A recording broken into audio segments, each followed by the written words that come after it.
वाले स्प्रिंग की बात कर रहे हैं, किसकी बात कर रहे हैं? स्प्रिंग। किसकी बात कर रहे हैं? स्प्रिंग। तो स्प्रिंग की बात कर रहे हैं। मान लो ये हमारे पास सीलिंग था छत सा ऐसे करके, और इससे हमने क्या लटका दिया ऐसे करके स्प्रिंग, या से क्या लटका दिया स्प्रिंग। स्प्रिंग में एक मास लटका दिया जो कि यहाँ पे आके बैलेंस हो रखा था, इस वाले हाइट पे आके बैलेंस हो रखा था। सुनते रहना, इसको पकड़ो मास, नहीं रुको तो सही। स्प्रिंग था जिसका स्प्रिंग कांस्टेंट भी लिख देते हो। स्प्रिंग कांस्टेंट कितना? के। स्प्रिंग कांस्टेंट के, याद है ना? स्प्रिंग कांस्टेंट फोर्स कांस्टेंट वगैरह। तो स्प्रिंग था जिसका स्प्रिंग कांस्टेंट कितना? के था, और मास कितना लटका रखा था? m। यहाँ पे आके नितिन बैलेंस हो रखा था, इसको हमने पकड़ा। और आयुष थोड़ा सा नीचे कीजिए, वन लग जाएगा। और अगर हम मान ले कि एनर्जी लॉस नहीं होगा, एनर्जी लॉस नहीं होगा, तो ये ऐसे करता रह जाएगा। क्या एसएचएम प्रोवाइड करने लग जाएगा? Simple harmonic motion. हाँ है ना? तो बोलो, अगर एनर्जी लॉस नहीं हो रहा तो ये रुकेगा ही नहीं, और रुकेगा ही नहीं मतलब एसएचएम सिंपल हार्मोनिक मोशन। और जहां सिंपल हार्मोनिक मोशन वहां पे मेरे को दो फॉर्मूले सूझते हैं, F इक्वल टू माइनस का kx सूझता है कि नहीं सूझता? एक्सेलरेशन इक्वल टू माइनस का ओमेगा स्क्वायर x सूझता है, हाँ है ना? तो बोलो, और यहाँ पे omega square equal to k by m भी था अपने पास, हाँ है ना? ये बाय m। अच्छा, जहां पे मैं कह दूं कि स्प्रिंग जो है कौन है? स्प्रिंग जो है वो क्या परफॉर्म कर रहा है? एसएचएम परफॉर्म कर रहा है। क्या परफॉर्म कर रहा है? एसएचएम। एसएचएम परफॉर्म करने लग गया अगर, तो हमारे पास फॉर्मूले कितने माइंड में क्लिक कर जाते हैं? ये 3, हाँ ना? तो बोलो, क्या बचपन में किसी ने अभी 2-3 क्लास पहले टाइम पीरियड का कुछ फॉर्मूले पढ़े थे? टाइम पीरियड का पहला फॉर्मूला था जो है 2 पाई r अपॉन में v। पहला फॉर्मूला था 2 पाई r अपॉन में v। या दूसरा फॉर्मूला भी पढ़ा था 2 पाई बाय ओमेगा। नितिन पढ़ा था कि नहीं पढ़ा था? 2 पाई पढ़ा था। तो ये वाला फॉर्मूला दिख रहा है, ये वाला फॉर्मूला। हाँ, ये दिख रहा है। हमें निकालना क्या है कि अगर ये एसएचएम कर रहा है, क्या कर रहा है ये? मान लो अगर ये यहाँ से लेके यहाँ तक के बीच में ऐसे करके, स्प्रिंग के बीच में यहाँ से लेके यहाँ तक के बीच में ऐसे करके एसएचएम प्रोवाइड कर रहा है। क्या कर रहा है? एसएचएम कर रहा है, एसएचएम कर रहा है। तो हमें निकालना क्या है कि टाइम पीरियड क्या होगा, मतलब यहाँ से एक बार ऊपर जाने में और एक बार नीचे आके वापस आने में, एक चक्कर लगाने में कितना टाइम लगेगा? आयुष किसका फॉर्मूला निकालना पड़ता है? टाइम पीरियड का। किसका फॉर्मूला? टाइम पीरियड का। किसका टाइम पीरियड? टाइम स्प्रिंग के एक साइकिल का। स्प्रिंग के एक साइकिल का क्या निकालना होता है? Time period. और 2 साइकिल का बोला था तो डबल से मल्टीप्लाई कर देंगे, क्या निकाल दो। तो क्या वाला टाइम पीरियड निकालने के लिए आप मेजॉरिटी टाइम ज्यादा बार आप कौन सा फॉर्मूला लगाओगे? हम लिखेंगे सिंस हमको पता है कि time period equal to 2 pi by omega होता है। यूज क्या होता है? 2 पाई बाय ओमेगा। क्या हमें ऊपर में ओमेगा कहीं दिख रहा है? हां, ओमेगा स्क्वायर दिख रहा है। क्या मैं यहाँ से ओमेगा निकालूंगा तो अनुराधा ये k बाय m हो जाएगा, हाँ या ना? तो सही बात है। इसको इसमें पुट करेंगे स्मृति, तो टाइम पीरियड का फॉर्मूला क्या बनेगा? मैं यहाँ नीचे लिखूंगा। टाइम पीरियड का फॉर्मूला बनेगा 2 पाई का 2 पाई, और यहाँ पे under root k by m आ जाएगा। नवीन इसको रेसिप्रोकल करेंगे ऊपर जाते हैं इनवर्स। तो time period equal to formula क्या बनेगा? 2 pi under root m upon में k। m मतलब क्या था? मास, बट k मतलब होता है नेट स्प्रिंग। क्या था? Net spring constant. कौन सा spring constant? Net spring constant. ये सबको समझना है। मैं जानबूझ के नेट कह रहा हूं क्योंकि सीरीज और पैरेलल केस भी अपने पास। पहचान सीरीज और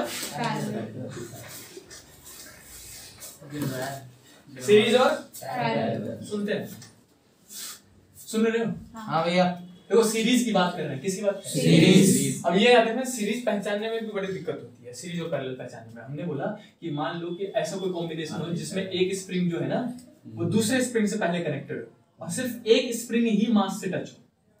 अगर एक ही स्प्रिंग मास से डायरेक्टली कांटेक्ट में है तो वो सीरीज कॉम्बिनेशन है। कौन सा कॉम्बिनेशन? Series combination. क्या कह रहे हो? ये इतना गौर से क्या बता रहे तो हमें पता है। हां बोलोगे ना? पता था। सुन लेता हूं, पता नहीं कौन सा कॉम्बिनेशन है। गलत बताया ना मार खा। पैरेलल सीरीज कौन सा है? सीरीज। एक दो और बनाता हूं उसको। अरे वो दोनों लगे बांध दिया ना मैंने इसको। अच्छा खींच रहा है ये पैरेलल है। हां बताओ कौन सा? ये बताना कौन सा है? सीरीज। ये कौन सा है? सीरीज। ये कौन सा है? सीरीज। सीरीज इसलिए कहता हूं ध्यान से सुन लिया। एक ही लाइन है कि अगर एक मास से सिर्फ एक ही स्प्रिंग टच कर रहा हो तो सीरीज होगा। नालायक को पैरेलल है ये। दूसरा वाला पैरेलल है, दूसरा वाला पैरेलल है ये। मैंने क्या बोला? पैरेलल ही तो बोला। सब पैरेलल ही बोला। मेरा सीरीज चल रहा है। क्या कर दो रिकॉर्डिंग भी है इस बार नहीं, इस बार नहीं ध्यान नहीं। सुन रहे हो? तो अगर मास से सिर्फ एक स्प्रिंग अटैच होना चाहिए तो कौन सा कॉम्बिनेशन कहलाता है? सीरीज। अगर एक ही मास से दोनों स्प्रिंग कनेक्ट है तो वो पैरेलल। जैसे कि इस मास से दोनों इंडायरेक्टली कनेक्ट है, पैरेलल। समझ में आया? जानबूझ के बता देते हैं सीरीज को। सुनो, अब हम सीरीज कॉम्बिनेशन की बात करेंगे। किसकी बात करेंगे? सीरीज कॉम्बिनेशन की बात करेंगे। अच्छा मुझे एक बात बताओ, अगर मैं कहूं कि एक टाइट स्प्रिंग इसमें से एक लूज स्प्रिंग, ऊपर वाला लूज है और नीचे वाला थोड़ा टाइट है, और जो नीचे अगर मैं खींचूंगा इसको ऐसे करके, नीचे खींचूंगा ऐसे करके, F फोर्स लगा, कितना फोर्स लगा के? अगर मैं नीचे F फोर्स लगा के इसको नीचे की खींचता हूं तो क्या दोनों स्प्रिंग पे बराबर फोर्स लगेगा? मेरे वाला तो फोर्स लगेगा, जो मैंने अप्लाई किया वही तो दोनों पे लग रहा होगा, है ना? तो बोलो इस पे भी F और इस पे भी F, लेकिन जो लूज है वो तो ज्यादा खींच जाएगा और जो टाइट है वो थोड़ा कम खींचेगा। सही बात है? यानी कि इसमें डिस्प्लेसमेंट कितना क्रिएट होगा? x, इसमें कितना होगा? लेकिन फोर्स दोनों पे सेम। सही बात है? क्या अगर ये एसएचएम प्रोवाइड कर रहा तो F इक्वल टू माइनस का K1 x1 लिख सकता हूँ? और क्या यहाँ पे भी F इक्वल टू माइनस का K2 x2 लिख सकता हूँ? क्या यहाँ से x1 निकालेंगे तो F अपॉन में माइनस का K हो जाएगा इक्वल टू x1, है ना? तो बोलो ये माइनस का K1 डिवाइड में चला गया। सही बात है? और यहाँ से अगर मैं x2 निकालूंगा तो कितना निकलेगा? F इक्वल टू माइनस का K2 निकलेगा। चालू निकलेगा कि नहीं निकलेगा? क्या हमें अगर मैं आपसे पूछूं कि नेट डिस्प्लेसमेंट कितना होगा? तो आप क्या बताओगे कि जो x नेट होगा भैया वो x1 प्लस में x2 होगा। निखिल सही बात है? ये 2 मीटर ये 4 मीटर, तो टोटल कितना? 6 मीटर। 2 मीटर 4 मीटर, सही बात है ना? यास्मीन समझ में आ रहा है इतना कि ऊपर से जा रहा है? अर्श कह रहा है कुछ आ रहा है। नहीं ऊपर से जा रहा है। शाबाश, कोई बच्चे को ऐसे बोल रहा। वापस समझा दो। यहां तक समझ में आता है फजन कि अपने पास दो स्प्रिंग थे, दोनों का डिस्प्लेसमेंट अलग अलग होगा क्योंकि स्प्रिंग कांस्टेंट अलग अलग है। डायरेक्टली हम बच्चों को समझाते कैसे कि एक लूज स्प्रिंग मान लो और एक टाइट मान लो। समझ गए? दोनों पे फोर्स सेम ही लगेगा कि जो फोर्स आप यहां से अप्लाई करोगे वही तो दोनों पे लग रहा होगा, है ना? तो बोलो इसके बाद हम लगाते हैं कि अगर ये एसएचएम प्रोवाइड करने लग जाए, अगर एसएचएम परफॉर्म करने लग जाए तो क्या F इक्वल टू माइनस का kx फॉर्मूला एप्लीकेबल हो जाता है? हो जाता है ना? जहां एसएचएम आएगा F इक्वल टू माइनस का kx लिख सकता हूं। सही बात है? तो जो F फोर्स लग रहा था उसको लिखा मैंने पहले स्प्रिंग के टर्म में माइनस का K1 x1। समझ में आया? और वैसे ही दूसरे के लिए लिखा माइनस का K2 x2। दोनों में से जगह से डिस्प्लेसमेंट निकाल दिया। इसका x1 कितना हुआ तो x1 निकालेंगे तो देखो ये यहाँ पे किस में है? मल्टीप्लाई में। इधर जाएगा तो डिवाइड, तो माइनस साइन आगे लिख दिया, F अपॉन में K1 लिख दिया। सही बात है? रिजवान सॉरी फैजान, ठीक है फैजान, F का F और यहाँ से भी अगर मैं x2 निकालूंगा तो ये मल्टीप्लाई में इधर जाएगा तो डिवाइड, माइनस का K2 यहाँ पे आ जाएगा। सही है?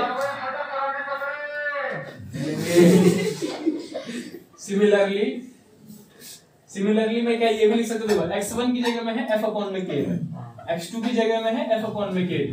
तो अगर मैं आपसे पूछूं कि x नेट बताओ तो माइनस का F अपॉन में K नेट लिख सकता हूँ? हाँ ना? तो बोल दो हाँ ना? तो बोल दो गरीब। अरे position equal to force upon में स्प्रिंग कांस्टेंट है। Position equal to force upon में स्प्रिंग कांस्टेंट है, तो net position equal to net force कितना लग रहा था? F अपॉन में नेट स्प्रिंग कांस्टेंट कितना होगा? K net. लिख दिया? पक्का? इक्वेशन 1, इक्वेशन 2, इक्वेशन 3 जो यार इन तीनों को इसमें पुट करो। By putting equation 1, 2 and 3 we get x net की जगह क्या लिखोगे? माइनस का F अपॉन में K लिखोगे कि नहीं लिखोगे? यहाँ पे x1 की जगह क्या लिखोगे? F अपॉन में K1 लिखेंगे और फिर प्लस माइनस का F अपॉन में K2 लिखेंगे। प्लस माइनस क्या हो जाएगा? माइनस। क्या यहाँ से माइनस कॉमन लिया जा सकता है? तो माइनस का F अपॉन में K net is equal to क्या सिर्फ माइनस कॉमन ले सकते हैं? माइनस का F कॉमन ले सकते हैं। अगर मैं माइनस का F कॉमन ले लूं क्या बचेगा? 1 अपॉन में K1 प्लस 1 अपॉन में K2। क्या ये से ये गया? तो 1 अपॉन में K net is equal to 1 upon में K1 प्लस 1 अपॉन में K2। क्या ऐसा कोई फॉर्मूला आपने बचपन में 10th में पढ़ा था? रेजिस्टेंस में ये वहां पे पैरेलल में आता था और यहाँ पे सीरीज में आता है, तो रेजिस्टेंस का उल्टा याद रहेगा। अच्छा इसी को अगर मैं एलसीएम ले लूं, देखते रहना, इसी को मैं एलसीएम ले लेता हूं। निखिल एलसीएम कैसे लेते पता है? ये आपस में मल्टीप्लाई, ये इधर ये आपस में मल्टीप्लाई और ये इधर और ये इधर। समझ गए ना? तो क्या मैं यहाँ पे 1 अपॉन में K नेट इक्वल टू लिखूंगा, नीचे में क्या आ जाएगा? K1 K2 और ऊपर में क्या आएगा K2 प्लस K1 पक्का। अगर K नेट निकालना तो रस्सी पकड़ कर दे तो K net is equal to K net K1 K2 upon 1 plus में 2 और 2 प्लस में 1 तो बात एक ही है ना। ये फॉर्मूला कहीं देखा है पहले, चैप्टर नंबर 5 में देखा होगा। हां इसलिए तो पूछा था, पढ़ाया नहीं पढ़ाया। अच्छा अब मंडे डाल लाइक 7 में भी था शायद। समझ में आया? हां भैया आया ना तो बोल। खत्म नहीं हुआ, खुश मत हो, जल्दी से ये क्वेश्चन था कोई। हमने अभी टाइम पीरियड का फॉर्मूला निकाला था स्प्रिंग के केस में, कितना निकला था 2 pi under root m upon में k। कितना निकला था? बोल लिए याद है लोग 2 pi under root m upon k। किसका निकला था? Time period of spring. Time period देखते रहो इधर, गांव में लोग टाइम पीरियड ऑफ स्प्रिंग की बात कर रहे, समझ रहे? अगर हमने कहा कि स्मृति सीरीज की बात हो रही है, जो मैथ किसकी बात हो रही है? सीरीज की। तो जो k नेट निकलता है वो ऐसे करके 1 अपॉन में k net equal to 1 upon में k1 प्लस में 1 अपॉन में k2 निकला था। और यही से हमने अगर k नेट निकाला था तो वो k1 k2 अपॉन में k1 प्लस निकला था कि नहीं निकला है ना। तो अगर सीरीज के केस में जब जिसमें ये वाला डायग्राम बनाया था आपने, k1 था और ये नवीन क्या था, ये k2 था। यहाँ पे हमने मास लटकाया था और नीचे की फोर्स लगाया था, ऐसे करके रखा था। अगर मैं पूछूं ये एसएचएम करने लग जाए दोनों को दोनों, तो इस केस में जो टाइम पीरियड होगा उसको क्या लिखोगे? 2 पाई का 2 पाई अंडर रूट m का m, और k की जगह में क्या बताया था मैंने? k net. k की जगह में k नेट कितना? इतना वो लिख देंगे। हां भैया डिफरेंस क्या था दोनों लाइन ये बताओ, से समझ रहे इतना? क्या ये डिनोमिनेटर का डिवाइड वाला चीज जो है वो ऊपर चला जाएगा? तो क्या अनुराधा हम time period equal to 2 pi under root 4 m upon में k1 k2 रह जाएगा और ऊपर में कौन गया? k1 प्लस k2 गया। इन दोनों में से कोई सा भी फॉर्मूला इस्तेमाल कर सकते हो सीरीज के केस में, समझे? पक्का। अगला देखो, अगला है अपने पास पैरेलल का केस। किसका केस? पैरेलल का केस। चलो आराम से समझाता हूं, ठीक है?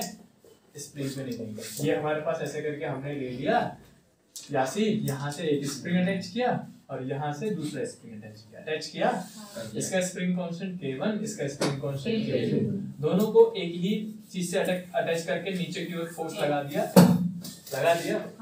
है ना। तो बोलो निखिल, एक स्प्रिंग टाइट था और एक स्प्रिंग लूज था, और दोनों को कराना है बराबर खींचना है। उनको क्या खींचना है? यानी कि दोनों में डिस्प्लेसमेंट क्या क्रिएट करना है? x। पैरेलल केस है, दोनों में बराबर खींच के बराबर डिस्प्लेसमेंट क्रिएट करना है। तो क्या दोनों पे अलग अलग फोर्स लगाना पड़ेगा? क्योंकि एक टाइट स्प्रिंग है और एक लूज स्प्रिंग।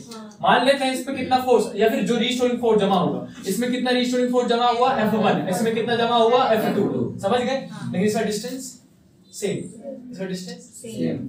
अगर ये एसएचएम करने लग जाए, अगर ये बोलो सही, अगर ये एसएचएम करने लग जाए तो फोर्स का फॉर्मूला क्या होता है? माइनस k होता है कि नहीं होता है?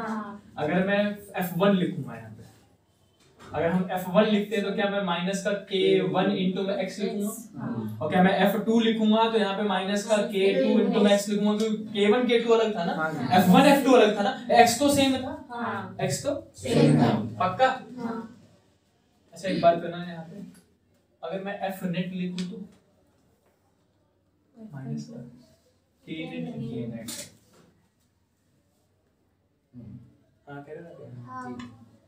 कह सकते हो ना सिमिलरली करके। सिमिलरली हम ये भी तो लिख सकते हैं। पक्का? अच्छा मुझे बताओ नितिन, इसमें रीस्टोरिंग फोर्स 2 का जमा हुआ, इसमें 3 का जमा हुआ, तो नेट रीस्टोरिंग फोर्स कितना जमा हुआ? 2 3 5 ना। अगर मैं पूछूं इस बार F नेट बताओ, नेट रीस्टोरिंग फोर्स कितना होगा, तो क्या बोलोगे? F1 प्लस F2 बोलोगे, है ना? तो बोलो क्या इक्वेशन 1 मानोगे, क्या इक्वेशन 2 मानोगे, निखिल क्या इक्वेशन नंबर 3 मानोगे? दिख रहा है? इक्वेशन 3 माइनस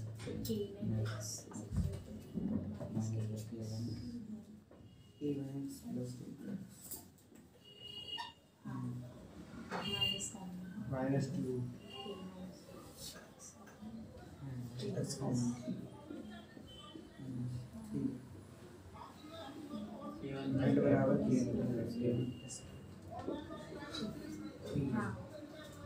भैया आपने मोड़ रख किया?